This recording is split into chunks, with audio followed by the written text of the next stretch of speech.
ओळखलेच का मला? मी किरण बेदी बोलते, भारताची पहिली महिला IPS अधिकारी, म्हणजेच इंडियन पोलीस सर्व्हिस सेंटर. मी अधिकारी असताना अनेक मोठ्या जबाबदारी पार पडल्या. मी अधिकारी असताना मला सगळ्यात मोठी जबाबदारी दिली म्हणजेच दहिरांची प्रमुख अधिकारी. तिथले कायदे पुनर्वसन करून मी माझे काम पूर्णपणे केले. याच कामासाठी मला 1994 मध्ये रमणदास पुरस्कार देऊन सन्मानित करण्यात आले. मी भारतीय पोलीस सेवेत 35 वर्ष सेवा केली. आता मला एकच प्रश्न पडतोय, अत्याचार, गुंडागिरी, घरगुती हिंसा यासाठी मी खूप प्रयत्न केले.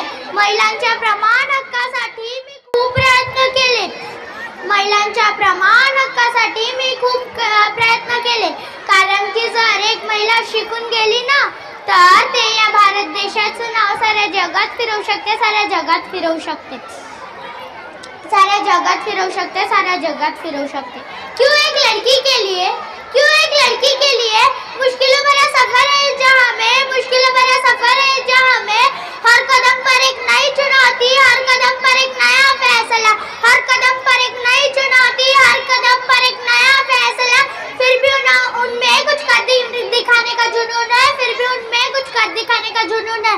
इसलिए तो कहते हैं the woman is the power of India. मी माझे संपूर्ण कार्य प्रामाणिकपणे पूर्ण केले. प्रामाणिकपण हा चांगला गुण आहे, तुम्हीही त्याचे पालन करा. मी माझे संपूर्ण आयुष्य देशाच्या सेवेसाठी आयोजित केले. आता देशाच्या नंदी मोडी होऊन तुम्हाला माझी जबाबदारी घ्यावी अशी माझी इच्छा. जाता एवढंच म्हणते,